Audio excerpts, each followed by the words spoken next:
因为做木工可以带给我很大的自信还有成就感，所以当我心情不好的时候，我都会去做木工，然后让我忘掉一切的事情。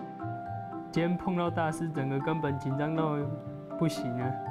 大师给的压迫感真的很大，大师的每一个作品都是艺术，难以用言语去形容。